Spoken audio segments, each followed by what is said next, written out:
Hello friends, welcome to our channel. இன்னைக்கு one day vlog தான், full day vlog இந்த வீடியோல பார்க்கலாம். பாத்தீங்கன்னா வீட்ல உள்ள இந்த இன்டோர் பிளான்ட் இந்த மாதிரி கொஞ்சம் குரோட்டன்ஸ்லாம் க்ளீன் பண்ணி வைக்கலாம்னு சொல்லிட்டு பாத்தீங்கன்னா ஃபுல்லா வேரா விட்டுருச்சு. கொஞ்சம் கூட மண்ணே இல்ல இந்த செடியில. இது பேரு ரெயின் லில்லின்னு சொல்லுவாங்க. கரெக்ட்டா மழை பெய்யற டயத்துல இந்த மாதிரி பிங்க் கலர்ல, ஒயிட், அப்புறம் yellow கலர்ல மூணு கலரா இது பார்க்கிறதுக்கு சின்ன வெங்காயம் சைஸ்ல தான் இருக்கும். சும்மா லைட்டா வச்சாலே போதும். பாருங்க இந்த மாதிரி பூ பூக்க ஆரம்பிச்சிருச்சு. முன்னாடி வச்சதெல்லாம் நான் அங்கங்க கேப்பா இருக்கு. அந்த பூ பக்கத்துல கேப்பா இருக்குதெல்லாம் இதுல பாத்தீங்கன்னா அவ்வளோ இது பக்கத்துலயும் கிழங்கு இதோட அவ்வளோ வந்திருக்கு. கொஞ்சத்தை ஃபுல்லா நட்டு வச்சுட்டு கொஞ்சத்தை ஃப்ரெண்ட்ஸுக்கு கொடுக்கலாம்னு சொல்லிட்டு இதுல 3 கலர் இருக்கு. நம்ம அது அப்படியே கவனிக்காம விட்டோம்னா பூராமே வேஸ்டா அழுகி போயிடும். ஏன்னா மண் இல்லாம ஃபுல்லா வேராவும் விட்டுருச்சு. அதே போலதான் இண்டோர் பிளான்ட், இந்த மணி பிளான்ட்டுமே பார்க்கறதுக்கு நல்லா கொத்தா இருந்தது. பாத்தீங்கன்னா ஃபுல்லா வேர் விட்டு 3-4 கிளையா வந்துருச்சு. இதுல பாத்தீங்கன்னா மண்ணே இல்லாம ஃபுல்லா வேராயிடுச்சு தொட்டி ஃபுல்லா. இதையுமே நம்ம பிரிச்சு இன்னொரு தொட்டிக்கு ஒவ்வொரு பிளான்ட்டா மாத்தி வச்சுக்கலாம். இப்ப 4 தொட்டி கூட வச்சுக்கலாம். நம்ம பார்க்கிறதுக்கு பாருங்க. நம்ம அப்பப்ப இது மாதிரி பிரிச்சு வைக்கலன்னா அது ஃபுல்லா காஞ்சு போயிடும். ஏன்னா பார்க்க ஃபுல்லாவே வேர் தான் இருக்கு. இந்த மாதிரி இண்டோர் பிளான்ட்ல நம்ம அப்பப்ப கொஞ்சம் கொஞ்சமா மாத்தி வைக்கணும். அதே போல நம்ம ஒரு செடி வச்சிருந்தோம்னா அது இன்னொரு செடியாவும் 2 செடியா வச்சிருந்தாதான் இப்போ ஒரு இது காஞ்சாலும் இன்னொன்னுல இருந்து நம்ம நிறைய விதை, ஒரு சிலர்லாம் ஸ்டெம் கட்டிங்கவும் அழகா குச்சி வச்சாலே வந்துடும். எதுனாலுமே கொஞ்சம் அதை கேர் பண்ணி நம்ம பராமரிச்சோம்னா நல்லா அழகா வந்துடும். டேபிள் ரோஸுமே பாத்தீங்கன்னா கொஞ்சம் உரம் இருக்கிற வரைக்கும் நல்லா பெரிய பூவா பூத்துக்கிட்டு இருந்துச்சு. இப்ப பாத்தீங்கன்னா கொஞ்சம் சின்னதாயிடுச்சு. இதுல பாத்தீங்கன்னா இதுலயும் ஒரு 6-7 கலர் வச்சிருக்கேன். நார்மலான pink, yellow, white, orange colour இருக்கு. அதே போல ரோஸுக்குமே நம்ம வீட்டுல டீ குடிச்ச அந்த வடிகட்டினதை இதுல போடுறதுனால இந்த ரோஸுமே நல்லா கொத்து கொத்தா ஒரு செடியிலே பாத்தீங்கன்னா 4 மொட்டு விட்டு அழகா பூத்து இருந்துச்சு. இந்த பூவை மட்டும் கட் பண்ணாம அடியோட கட் பண்ணிட்டோம்னா நிறைய பூக்கும். இந்த மயில் மணிக்கமும் அழகா பூ பூத்திருக்கு. இதுலயே விதை வரும், நம்ம எடுத்து வச்சுக்கணும். இந்த மாதிரி செடியை கொஞ்சம் கொஞ்சமா அதை பராமரிச்சா நல்லாவே வரும். அதே போல பாத்தீங்கன்னா புளிச்சக்கீரை, இதுல சூப்பரா செம்பருத்தி மாதிரியும் பூ பூத்து இருந்துச்சு. இந்த இதுல மோஸ்ட்லி வேற கலர்ல இருக்கும். ஆனா இதுல பார்த்தா நல்லா ஒரு பிங்க் கலர்ல செம்பருத்தி பூ மாதிரி இருந்துச்சு. இதுலயுமே விட்டுட்டோம்னா விதை நல்லா வந்துடும். நம்ம அடுத்த சீசனுக்கு இந்த விதையவே எடுத்து காலையிலும் கொஞ்சம் மாவு அரைக்கிற வேலை இருக்கிறதுனால காலையில கொஞ்சம் தோட்டத்திலையும் பார்த்துட்டு மாவையும் அப்படியே கிரைண்டர்ல போட்டு எடுத்துக்கிட்டே இருந்தேன். சாப்பாடு லெமன் சாதம், உருளைக்கிழங்கு சிம்பிளா செஞ்சு முடிச்சுட்டு பசங்களுக்கும் டிஃபன் கட்டி கொடுத்தாச்சு. எனக்கு அதனாலே மாவு அரைக்கிறதுனாலே ஒரு ஹாஃப் டே ஆயிரும். ஏன்னா இட்லிக்கு, தோசைக்கு, அப்புறம் பணியாரத்துக்கு ஆட்டுவேன், அப்புறம் ஆப்பம் எல்லாத்துக்குமே கொஞ்சம் கொஞ்சமா போட்டு ஒரு 3 நாளைக்கு வரும். பணியாரம் அதெல்லாம் பார்த்தீங்கன்னா ஈவினிங் ஸ்நாக்ஸ் ஆட்டம் சாப்பிட்றதுக்காக. மற்றபடி காலையிலுக்கும் நைட்டுக்கும் இட்லி மாவு ஒரு வட்டை ஃபுல்லாக அதை ஆட்டி எடுத்து உப்பு கலந்து பாதி வெளியில வச்சுட்டு பாதி ஃப்ரிட்ஜுக்குள்ள வச்சிருவேன். இது இப்போ பார்த்தீங்கன்னா ஆப்பமாவும் ரெடி ஆயிடுச்சு. இதில் பார்த்தீங்கன்னா கொஞ்சமா நம்ம வெள்ளை சாதம் கொஞ்சம் சேர்த்து நம்ம அரைச்சோம்னா சாஃப்டாகவும் இருக்கும். ஆப்பம் நல்லா டேஸ்டாகவும் இருக்கும். வெள்ளை சாதமும் இல்லாட்டி பழைய சாதம் கூட போடலாம். எதுவோ ஒரு ஒயிட் ரைஸ் நம்ம அரைக்கும் போது இது மாவோட சேர்த்து அரைச்சோம்னா நல்லா இருக்கும். பணியாரத்துக்கு ஒரு உலக்குக்கு சும்மா உளுந்து 1 ஸ்பூன் அளவுக்கு வெந்தயம் சேர்த்து ஊற வச்சு ஒரேதாவே அரிசியோட ஊற வச்சு ஆட்டி எடுத்துருவேன். ஸ்கூல் விட்டு வந்ததுமே பணியாரம் ஈவினிங் டயத்தில் ஸ்நாக்ஸ் ஆட்டம் செஞ்சு கொடுத்துருவேன். பணியாரம் தனியாக சுட்டுட்டு கருப்பட்டி பால் தனியாக செஞ்சு அதில் வந்து குலோப் ஜாமுன் மாதிரி ஊற வச்சு சாப்பிடுவாங்க பசங்க. அதே போல் இடியாப்பத்துக்கும் கொஞ்சமாக ஆட்டி எடுத்துக்கிடுவோம். நம்ம லேடிஸ்க்கு மோஸ்ட்லி மாவு அரைச்சி வச்சுட்டாலே போதும். 3 நாளைக்கு தோசை, இட்லி இந்த மாதிரி பணியாரம் ஏதோ ஒன்று செஞ்சு கொடுக்கலாம்.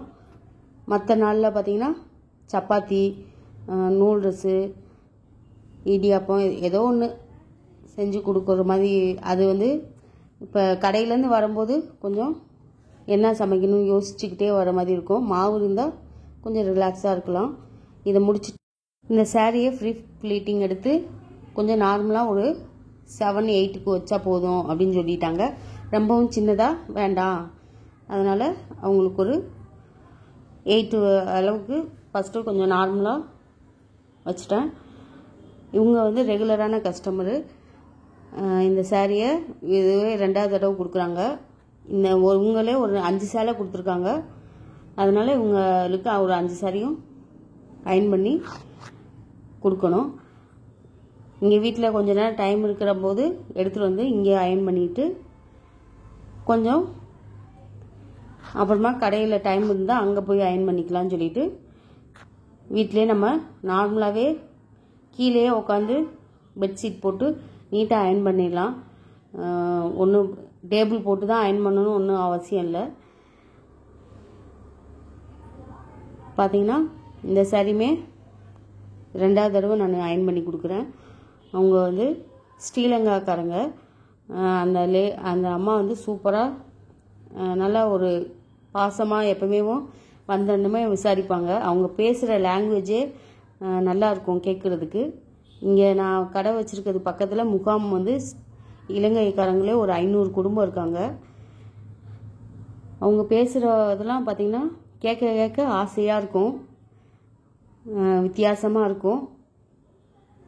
ஒரு சிலர்லாம் பார்த்ததுமே நல்லா பிள்ளைகளாம் அப்படி இருக்காங்க அப்படின்ட்டு விசாரிப்பாங்க. ஏதோ ரொம்ப நாள் கழித்து பார்க்குற மாதிரி அந்த மாதிரி கேட்பாங்க. மோஸ்ட்லி இவங்க நிறைய சேலை மோஸ்ட்லி எப்பவுமே ஒரு 4 சேலை 5 சேலை அந்த மாதிரி கொடுப்பாங்க. இவங்களுக்கு பார்த்தீங்கன்னா நான் கம்மியாக தான் சார்ஜ் பண்ணுவேன். ஏன்னா அவங்க வந்து இந்த டயத்துக்குள்ளே கொடுப்பா அப்படின்லாம் சொல்லவே மாட்டாங்க. மோஸ்ட்லி ஃப்ரீயாக அவங்க அயன் பண்ணி வச்சுருவாங்க. அவங்க மோஸ்ட்லி ஃப்ராக் டைப்பில் தான் ட்ரெஸ்ஸே போடுறாங்க. ஃபுல்லாக நம்ம நைட்டி வந்து எப்படி நைட்டி எல்லோரும் போட்டுக்கிட்டு இருக்கோமோ அவங்க வந்து அதே கிளாத்தில் ஃப்ராக் மாதிரி தைச்சு வேர் பண்ணிக்கிறாங்க. அவங்களுக்கு அழகாகவும் இருக்கும். இதே போல் இந்த சாரிக்குமே அயன் பண்ணிட்டேன். கேரளா சாரி ஒன்று, இது பார்க்க ஈஸியாக நீட்டாக அயன் பண்ணியாச்சு. இதுக்கெலாம் 150 தான் சார்ஜ் பண்ணேன் ஒரு சாரிக்கு. அதே போல் ஒரு பொண்ணுக்கு அர்ஜென்ட்டாக ப்ளவுஸ் வந்து இது தைச்சி கொடுக்கணும். அதுக்காக ஈவினிங் டயத்தில் போயிட்டு கடையில் உட்காந்து ஃபுல்லாக கட் பண்ணி தைச்சி முடிக்கவே எனக்கு ஒரு 1.5 hours ஆயிடுச்சு. இது கையிலலாம் அந்த ஹோல் மாதிரி வேணும், நெக்லேயும் ரவுண்டாக பேக் சைடு ஹோல் வேணும்னு சொன்னாங்க. முடிச்சுட்டு கடைக்கு வெளியில் நின்று பார்க்கும்போது பார்த்தீங்கன்னா இந்த ஃபேமிலி ஏற்கனவே வந்திருந்தாங்க. மறுபடியும் இவங்க வந்து ராஜஸ்தான் ஃபேமிலி. ஃபுல்லாக இதில் இந்த வேன் ஃபுல்லாக ஒரு 4 ஃபேமிலி வந்து அவங்க திங்ஸ்லாம் எடுத்து இங்கே வந்து நைட்டு ஸ்டே பண்ணுவாங்க. ஒரு 10 நாள் வந்து வாசல் ஃபுல்லாக இந்த சிமெண்ட்டு நிறையா பெருசாக இருக்கிறதுனால இங்கே நைட்டு தூங்குவாங்க. இங்கேயே கடையும் போடுவாங்க. காலையில் அருவா, கத்தி, இது மாதிரி இரும்பில் செய்கிற ஐட்டம்லாம் கடையாக இங்கேயே வாசலில் போட்டிருந்தாங்க. சரி, நைட்டு வந்து இவங்க சப்பாத்தி ரெடி பண்ணி பார்த்தீங்கன்னா ஈஸியாக வந்ததுமே அப்படியேவும் உங்கள் அடுப்பே பார்த்தீங்கன்னா ஒரு நம்ம சிமெண்ட்டு கலக்கிற அந்த வடை சட்டி மாதிரி இருக்கும்ல, அந்த சிமெண்ட்டு கலப்பாங்க, கலவையெல்லாம் வைக்கிற சட்டி, அதுக்குள்ளே அடுப்பை தூக்கி வச்சு அந்த அனல்லாம் வந்து வேறு எங்கேயும் போகாமல் அழகாக இந்த மாதிரி சப்பாத்தி பார்த்தீங்கன்னா அழகாக சூப்பராக அப்படியேவும் சாஃப்டாக இருந்துச்சு. ஏற்கனவே இவங்க வந்ததுனால அக்கா நல்லா இருக்கீங்களா, சாப்பிடுங்க அப்படின்னு இவங்கெல்லாம் பார்த்தீங்கன்னா ஒவ்வொரு ஊராகவும் போய் கொஞ்சம் கொஞ்சமாக ஃபேமிலியோடு இருந்து விற்கணும். எப்பவுமே பாருங்கள் அவங்களோட நிலைமையெல்லாம் பார்க்கும்போது ரொம்ப கஷ்டமாக தான் இருந்துச்சு. ஆனால் இருந்தாலுமே அவங்க எங்கே போனாலுமே ஒரு 4-5 ஃபேமிலி சேர்ந்து போகிறதுனால அவங்களும் சேஃப்டியாக தான் ஃபீல் பண்ணுறாங்க. அது தமிழ்நாடு அவங்களுக்கு ரொம்ப பிடிச்சிருக்கு போல். ஒவ்வொரு ஊராகவும் 10 நாள் தங்கி இருந்துட்டு இந்த மழை பெய்கிற சீசனில் மட்டும் அவங்க ஊருக்கு போயிடுவாங்களாம்.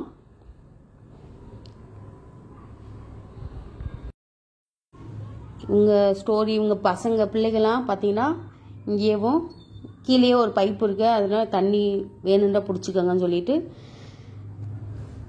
அவங்களுக்கு தேவையானதெல்லாம் பக்கத்துலேயே கடையில் வாங்கி உடனேவும் சமைச்சு சாப்பிட்டுக்கிறாங்க.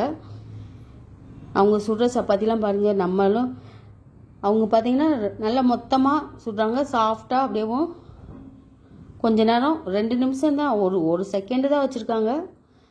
அடுத்தது திருப்பி போட்டு அந்த அனலில் வச்சு எடுக்கிறாங்க. நல்லா அப்படியேவும் உப்பிக்கிட்டு பெருசாக வந்துடுது. சாப்பிடுங்கக்கான்னு சொல்லிக்கிட்டு இருந்தாங்க. இல்லைப்பா நானும் வீட்டுக்கு போய் இன்னைக்கு சப்பாத்தி தான் நானும் செய்ய போகிறேன், எங்கள் சப்பாத்தியை சாப்பிட்டு பாருங்க அப்படின்னாங்க. அவங்க அதை பிச்சு பார்த்ததுமே பார்த்தீங்கன்னா அவ்வளோ சாஃப்டாக இருந்துச்சு. இவ்வளோக்கும் அவங்க எதுவுமே உள்ள மாவு பிணையும் போதும் பார்த்தேன், எதுவுமே உள்ளே ஆட் பண்ணல. நான்லாம் ஒரு ஸ்பூனு எண்ணெய் கொஞ்சமாக சுடுதண்ணிலாம் ஊற்றி பிணைவோம். அது நம்மது சாஃப்டாக தான் இருக்கும், இருந்தாலும் அவங்க எதுவுமே போடாமல் சூப்பராக இங்கே பாருங்க அப்படியேவும் பலூன் மாதிரி உப்பிக்கிட்டே இருக்கும்.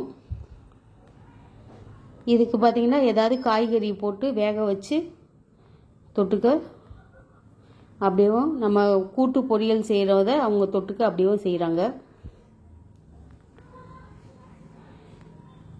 பார்த்தீங்கன்னா இவங்க ஒரு 2 ஃபேமிலிக்கு தேவையானது இங்கிட்ட ஒருத்தவங்க செய்கிறாங்க, இந்த சைடு ஒரு 2 ஃபேமிலிக்கு தேவையானதை அவங்க செய்கிறாங்க.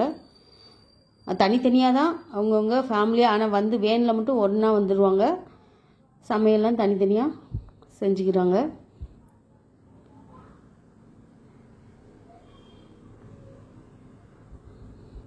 சரி நானும் கிளம்புறேன், நைட்டு வந்து டிஃபன் செய்யணும்னு சொல்லிட்டு கொஞ்சம் அவங்ககிட்டையும் பேசிட்டு பாய் சொல்லிட்டு கிளம்பிட்டேன். இப்படி தான் ஃபுல் டே விலாகு.